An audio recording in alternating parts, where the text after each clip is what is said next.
Here's the scene. Saturday evening. You're sitting on your own couch, in your own living room. 6 women from your wife's book club are arranged in a half circle with wine glasses and paperbacks. You've been in the kitchen most of the night, made the appetizers, stayed out of the way. Now you come back to sit next to your wife. You reach for her hand. Not grabbing, not pulling, just reaching, the way you've done for 11 years. She yanks her hand back like you touched a hot stove. He does this, she says. To them, not to you. Like you're a case study. Uses touch to guilt me into things. My therapist calls it emotional blackmail. 6 women stare at you. 2 of them shift in their seats. One, Aura Whitmore from her dental office, nods slowly like she's watching a diagnosis confirmed. Your wife just called your hand a weapon. In front of an audience. That was my couch. My wife. My hand. My name is Chester Birch, and that Saturday night in Billings, Montana was the last time I reached for Velma. I stand up. Walk to the kitchen. Rinse a glass that's already clean. I can hear them through the doorway. Voices lower now. Sympathetic murmurs directed at her. Not one of them looks in my direction. 11 years. That's how long I've been the same man. I'm a site manager at a construction firm. I build things for a living. Comfortable income, never flashy. I show love the way my father showed my mother. A hand on her back at the grocery store, an arm around her shoulder on the porch, fingers finding hers during a movie. Never pushy. Never demanded anything back for it. It's just how I'm built. Velma used to love it. Year 1, she told her sister. Chester makes me feel safe just by being in the room. Year 3, she'd reach for my hand first. Year 8, she started therapy with someone named Hazel Kemp. Came back with new words. Boundaries. Emotional labor. Coercive control. Same hands. Same man. Different labels. That Saturday, after the last book club woman leaves, Velma finds me loading the dishwasher. You embarrassed me, she says. I set down a plate. Look at her. I reached for your hand, Velma. In front of everyone. You know what that looks like? Like you're marking territory. I dry my hands on the towel. Fold it. Set it on the counter. Got it, I say. And I mean it. She told me what my touch means to her. I heard every word. So did 6 other women. Message received. I don't touch her again. Not that night. Not the next morning when she hands me coffee and our fingers almost brush. I pull back. Not when we pass in the hallway. Not when she sits close on the couch Sunday evening and her knee touches mine. I shift 6 inches to the right. She doesn't notice. Monday. Tuesday. The week dissolves into polite silence, not the angry kind. The functional kind. I ask about dinner. She answers. We eat. I clean up. She reads in the bedroom. Somewhere around Wednesday, I start walking Duke after dinner. First, 30 minutes. Then an hour. By the following Wednesday, I'm doing 2-hour walks along the Yellowstone River Trail. January air biting through my jacket. Duke doesn't care about boundaries or emotional blackmail.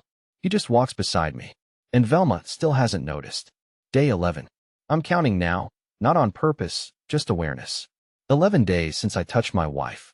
11 days since she told a room full of women that my hand on hers was a crime. On the 12th morning, she's making eggs. I come in for coffee. You're not going to ask how the staff meeting went yesterday? How did it go? Fine. She cracks an egg hard against the pan. You used to ask without me having to prompt you. I'm giving you space. I didn't ask for space, Chester. I pour my coffee. Don't respond. She stares at the back of my head.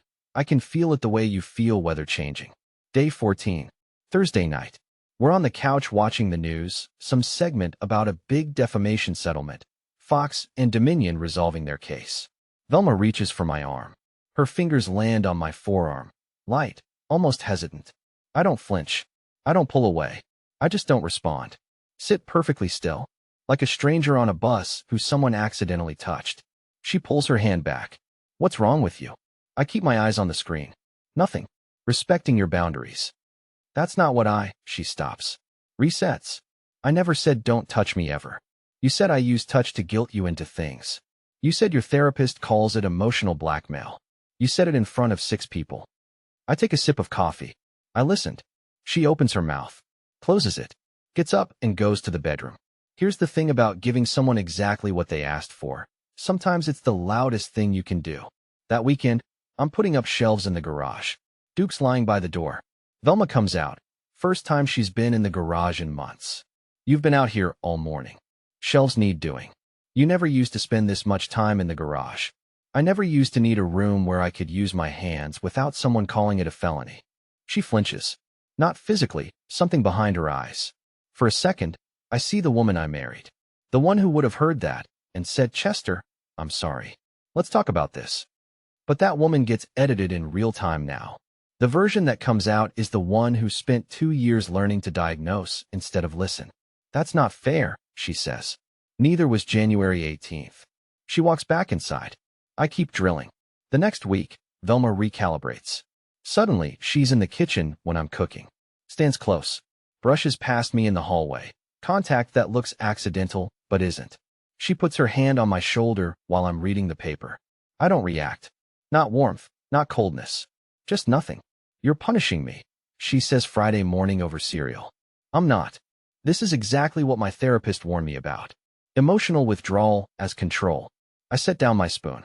Velma, you told 6 women that my hand on yours was emotional blackmail. I stopped. Now you're telling me stopping is emotional withdrawal. I look at her across the table. Which one is it? She goes quiet. Not the thinking kind. The kind where someone's scanning their vocabulary for the right weapon and coming up empty. You're twisting my words. I'm repeating them. Verbatim. She leaves for work without saying goodbye. That evening, she comes home different. Softer. She sets her bag down, walks into the kitchen where I'm making pasta. Chester, I've been thinking. Maybe we should see someone. Together. A couples therapist. I look at her. She's leaning against the counter, arms crossed, but not defensive. More like she's holding herself. Her eyes are wet. I know I said things that hurt you. At book club. I know that. Her voice shakes slightly. I don't want to lose this. I don't want to lose us. And for a moment, stay with me here. I believe her. Not the words. The tremor in her voice. The way she's not looking at me directly, like she's afraid of what she'll see. It feels raw. It feels like the woman I married. I'll think about it, I say. She nods. Wipes her eyes. Goes upstairs. I want to follow her. I want to sit on the edge of the bed and put my hand on her back the way I used to when something was wrong. But I remember what happened the last time I reached. 2 days later, I get home early from the site. Open the laptop to check a materials order. Velma's browser is still logged in. 3 tabs. The first one, signs of emotional abuse in marriage, checklist. The second, how to suggest couples therapy when your partner is the problem. The third, a text thread she'd screenshotted, messages between her and Aura. Aura's message, suggesting therapy is smart. It shows the court you tried. Document that he refuses. Velma's reply, he said he'd think about it. Aura, perfect. If he agrees, therapist hears your side first. If he refuses, evidence of unwillingness. You win either way. I closed the laptop slowly. That conversation she had in the kitchen, the wet eyes, the shaking voice, I don't want to lose us. It wasn't a wife reaching for her husband. It was a legal strategy wearing a woman's face. The couples therapy suggestion wasn't about saving the marriage. It was a move on a board I didn't know we were playing on. I sit there. Duke puts his head on my knee. I scratch behind his ears, because at least the dog doesn't need a therapist to translate affection. That's when something shifts inside me. Not anger. Not hurt. Something quieter. The realization that every word she says now has to be cross-referenced against what she's saying to Aura. That the woman who cried in my kitchen 2 nights ago was rehearsing for an audience of 1. I start keeping notes. Dates. Quotes. What she says to me versus what I find on the laptop. Not out of strategy, out of self-preservation. Because if she's building a story, I need to know what story I'm being written into. Saturday evening. Dinner at Orville Bledsoe's place. Orville's been my closest friend since we were framing houses together at 22. His wife, Faye, makes a pot roast that could broker peace deals. We're at the table, for plates, good conversation. Then Faye asks Velma about the book club. Velma laughs, bright, social, practiced. Oh, Chester's doing his silent treatment again. Classic man move. You know how it is, Faye? Faye doesn't laugh. She looks at me, really looks. I'm sitting straight, eating, perfectly still. But Faye has known me 15 years. She sees something behind the composure that Velma stopped looking for a long time ago. Chester, she says quietly. You okay? Fine, Faye. Great pot roast. Velma's smile flickers. She expected Faye to commiserate, to roll her eyes and say man. Instead, Faye looked past her at me. After dinner, Orville and I are on the back porch. He hands me a beer. The sky over Billings is doing that thing where it turns purple at the edges right before it goes dark. Talk to me. About what? About why you look like a man whose own hands got turned into something he's ashamed of. I almost say I'm fine. Almost. But Orville and I go back 20 years, and he's the only person I've never had to perform for. She told her book club I used touch to manipulate her. Emotional blackmail, her therapist's words. I take a drink. So I stopped. Completely. 3 weeks. And first 11 days, she didn't notice. Then she says I'm punishing her. Found a browser tab. She's researching emotional abuse checklists. She's building a file, Orville, against me. He doesn't say anything for a while. We can hear Faye and Velma through the screen door. Faye's voice careful, Velma's animated. Same hands, different label, he says. When you touched her, controlling. When you stopped, abusing. There's no version of you she doesn't have a diagnosis for. No, that's not a marriage, Chester. That's a courtroom where you're always the defendant. I stare at the purple sky and don't argue. Because he's right. The drive home is quiet. Velma stares out the passenger window. Faye was rude tonight, she says. Faye asked if I was okay. She was implying something. Like I'm doing something wrong. Maybe she saw something. Velma turns to look at me. What's that supposed to mean? It means what it means. She doesn't speak for the rest of the drive. When we get home, she goes straight to the bedroom. I hear her on the phone, voice low, urgent. I catch fragments from the hallway. No, he's got Orville involved now. Faye was looking at me like I was the problem. I need to talk to Aura. She's recruiting, building her side. Every person who looks at her sideways becomes a threat to manage, not a signal to listen to. Monday. I'm at the hardware store picking up materials for a deck project. My phone buzzes. Text from Orville. Faye talked to Velma yesterday. Said V called her to explain what really happened at dinner. Faye told her she didn't need an explanation. She needed to look at her husband's face. V hung up. I put the phone back in my pocket. Velma is calling Faye to manage the narrative. The same way she called her mother. The same way she talks to Aura. Everyone gets a version. No one gets the truth. Tuesday afternoon. I'm sitting alone on the bleachers at the high school field. Empty track. Cold aluminum under my legs. Dupe tied to the railing, watching pigeons. I don't know why I came here. Maybe because this is the place where rules used to be clear, run, hit, score. No one ever told me that jogging beside someone was coercive. Orville's truck pulls into the lot. He walks up the bleachers, sits one row behind me. Faye said I'd find you here. Smart woman. Chester. He leans forward. Elbows on knees. She turned your hands into something you're ashamed of. You hear me? I don't answer. Because he's right, and saying it out loud would break something I'm holding together with discipline and silence. He puts a business card on the aluminum next to me. Renata Dalton. Attorney at law. I'm not there yet. You're sitting alone on bleachers at 4 p.m. scratching your dog's ears because you're afraid to exist near your wife. You're there. I pick up the card. Put it in my jacket. 2 days later, I call. Renata's receptionist is professional, efficient. How did you hear about us? A friend referred me.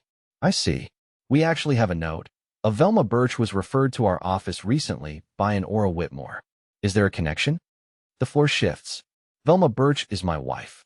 Pause. Hold please, Mr. Birch. Renata Dalton picks up personally. Mr. Birch. Your wife's friend Aura brought her in for a consultation. She didn't retain me. There's no conflict of interest. Another pause, the deliberate kind. I'm available, and I think you should come in soon. I sit there holding the phone, Duke at my feet. Aura Whitmore. The woman from the book club who nodded when Velma called my touch blackmail. Recently divorced herself. Having twice weekly lunches with my wife. Walking her through what she'd be entitled to. This wasn't therapy. This was a pipeline. Thursday. Renata's office. She's sharp, short hair, direct eyes, zero wasted words. Tell me about the marriage. 11 years. No kids. I earn more. She manages the budget. 2 years ago, she started therapy. Came back with vocabulary she uses like a blade. I pause. She called my touch emotional blackmail in front of her book club. I stopped touching her. Now she's calling my silence emotional abuse. And you've been documenting? Browser history. Things she's said, dated. Or as coaching. The reframing of every interaction. Renata writes something down. Good. Keep documenting. Don't confront. Don't change your behavior. Just keep being the man she's diagnosing. She looks up. Keep being the man who gave her exactly what she asked for. There's a legal difference. I walk out of her office feeling something I haven't felt in weeks. Not relief, clarity. The difference between being lost and knowing exactly where you stand, even when where you stand is terrible. That weekend, I run into Ora Whitmore at the grocery store. She's in the produce aisle, squeezing avocados. Sees me and freezes, just for a half second, but I catch it. Chester. Hi. Bright smile. Too bright. How are things? Good. You? Oh, keeping busy. She tilts her head. Velma mentioned you guys have been going through a rough patch. Did she? She's worried about you. We all are. I pick up a bag of apples. Set them in my cart. That's thoughtful, Ora. Tell Velma I said hi. I walk away. She stands there holding an avocado, and I can feel her calculating what I know. Here's what she doesn't realize. I know about the lunches. I know about the divorce math. I know she brought Velma to Renata's office. I know about the text messages coaching Velma on the couple's therapy angle. And now I'm watching her pretend to be concerned while she stands in the produce section of a Billings grocery store. Information is a strange weapon. You don't have to use it. You just have to have it. And the person who doesn't know you have it tells you everything by how they perform. Week 4. Velma shifts again. Softer this time. She makes coffee in the morning, sets it on my side of the counter without comment. Comes home and tells me about her day, not testing, just talking. Like she used to. Year 2 Velma. One evening she sits next to me on the couch. Close, not touching. I miss us, she says. Quiet. The way we used to be. And it gets me. Because she sounds real. Not performing, not recycling tactics. Just a woman sitting next to her husband, mourning something she dismantled with her own hands. My fingers twitch against the cushion. I almost reach for her. But I know this rhythm. Year 9, she called my surprise weekend trip to Bozeman love bombing. Year 10, she told her mother I was emotionally unavailable after 3 straight weekends of overtime on a project deadline. Same cycle. She softens, I reach, she relabels. The warmth is always a reset button that leads back to the same accusations. I miss us too, I say, and I mean it. I miss the version of us that existed before she weaponized a therapist's vocabulary against the simplest thing I know how to give. Wednesday, I come home from work. The house smells like garlic and rosemary. Velma's in the kitchen, my apron on, sleeves rolled up, making the chicken recipe I taught her in year 2. The one she used to call our dish. Sit down, she says. Dinner's almost ready. She serves the plates. Pours wine. The Malbec I like, not her usual white. We eat across from each other, and she asks about the construction site. Not probing. Not testing. Genuine curiosity. She laughs at a story about one of my guys dropping a level into wet concrete. After dinner, she clears the plates. I start to get up. I got it, she says. You cooked for me for 11 years. I can do the dishes. I sit back down, and something in my chest, something I've been holding locked for 5 weeks, cracks open about a 1/4 inch. Because this isn't the woman who built browser tabs about emotional abuse. This is the woman who used to leave notes in my lunchbox. The one who danced with me in the kitchen to songs on her phone. You know that feeling when you want something to be real so badly that you start negotiating with yourself? Maybe the browser tabs were just curiosity. Maybe Ora's influence is wearing off. Maybe this is the real her, and the last 2 years were the detour. That's where I am, standing at the edge of believing. Thursday morning. Velma leaves for work early. I find a note on the coffee maker. Have a good day, V, with a small heart drawn next to it. I hold the note for a long time. Then I open the laptop. Force of habit now. There's a new message from Ora, time-stamped 11 p.m. the night before, after the dinner she cooked for me, after the wine, after the dishes. How's the softening approach going? Velma's reply. Working. He's starting to crack.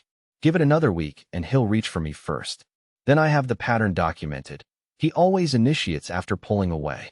Classic cycle. I set the note down next to the laptop. The heart she drew sits 6 inches from the message calling our dinner a softening approach. Same woman. Same night. 2 completely different versions of what happened at that table. In one version, she missed her husband and made him chicken. In the other, she executed step 3 of a strategy briefed by her divorce coach. I fold the note carefully. Put it in my documentation folder, right next to the screenshot of Ora's messages about the couple's therapy angle. 3 days later, I overhear her on the phone with her mother. He's completely checked out, Mom. Won't touch me, won't talk. I think he's having some kind of breakdown. I don't know what to do. No mention of the book club. No mention of emotional blackmail in front of 6 women. No mention of Aura's divorce math lunches. In Velma's version, I just stopped one day. Unprovoked. Like a machine that broke. Her mother calls me that evening. Chester, Velma says you've been distant. Is everything okay, honey? I'm fine, Mrs. Perkins. Just respecting your daughter's boundaries. She didn't mention boundaries. She said you've gone cold. I understand. That's her version. I close my eyes. Ask Velma what she said at book club 5 weeks ago. Ask her what she called my hand on hers in front of 6 women. Then ask her why I stopped. I hang up gently. I've learned something in these weeks. You can't defend yourself inside someone else's story. They've already cast you. The only move is to stop performing. Week 5. Tuesday morning. I come downstairs. Velma's at the kitchen table. Eyes red. Hands wrapped around a mug that's gone cold. She hasn't slept. I can see it. I don't know what's happening to us, she says. Her voice cracks. You don't love me anymore. I pull out the chair across from her. Not next to. Across. I love you exactly the same. I just stopped showing it. I let that land. That's what you asked for. I never asked for this. January 18th. Saturday. Your book club. 6 women. You pulled your hand away from mine and said, word for word, he does this. Uses touch to guilt me into things. My therapist calls it emotional blackmail. Her eyes go wide. Not because she forgot. Because she never expected those words quoted back with a date. That's not. It is exactly what you meant. And when I stopped, you called it punishment. Then emotional withdrawal. Then you looked up signs of emotional abuse on our laptop. I keep my voice level. Then you told your mother I was having a breakdown. Every version of me, the one who touches and the one who doesn't, you had a label loaded and ready. I reach into my bag. Slide a manila folder across the table. Renata Dalton prepared these. Velma stares at the folder like it might bite her. Who? Your friend Aura introduced you to her. 3 weeks ago. Over salads at that place on Grand Avenue. You went in for a consultation. She didn't take your case. I pause. She took my call instead. The color drains from Velma's face. Aura walked you through what you'd be entitled to. Coached you on building a narrative. Gave you the attorney's name. And Renata, who saw your story first, looked at what you were building and chose to represent me. You've been planning this. I've been documenting. Every label. Every reframe. Every lunch with Aura. The browser history. Your mother's phone call where you rewrote 6 weeks of history. This is, she wipes her eyes. Sits up straighter. I can see her shifting. The tears aren't working, so she's reaching for something else. This is exactly what Aura said you'd do. Turn it around. Make me the villain. Aura said I'd do this. She said men like you, when they feel cornered, men like me. I let those words hang in the air. Velma, what kind of man am I? Am I the man who uses touch to manipulate you? The man who withdraws to punish you? The man who's having a breakdown? Or the man who's cornering you? Because you've used all 4 in 6 weeks, and I need to know which version I'm defending against today. She opens her mouth. Nothing comes out. Wednesday night. You made chicken. Our recipe. Left a note with a heart on the coffee maker. I pause. Then you texted Aura at 11 p.m. and called it a softening approach. Said I was starting to crack. Her face goes white. That dinner wasn't for us, was it? It was for your file. Same as the couple's therapy idea, not about saving the marriage. About documenting my response either way. I nod at the folder. You spent 5 weeks proving something you didn't mean to prove, Velma. That you can't survive without the man whose touch you called emotional blackmail. She's crying now. Not tactical tears. The kind where the whole picture comes into focus at once, and you realize you painted yourself into every corner of it. I didn't mean it like, you meant every word. You just didn't plan on the consequences. Silence. The heavy kind. The kind you feel in your ribs. Through the wall, I hear the neighbor's radio. Something about a congressional runoff in Georgia. Normal life, continuing. Velma reaches across the table. Grabs my hand. Holds it with both of hers. Tight. Desperate. The same hand she called a weapon 6 weeks ago. I look down at her fingers wrapped around mine. I remember year 1. How she used to find my hand under restaurant tables.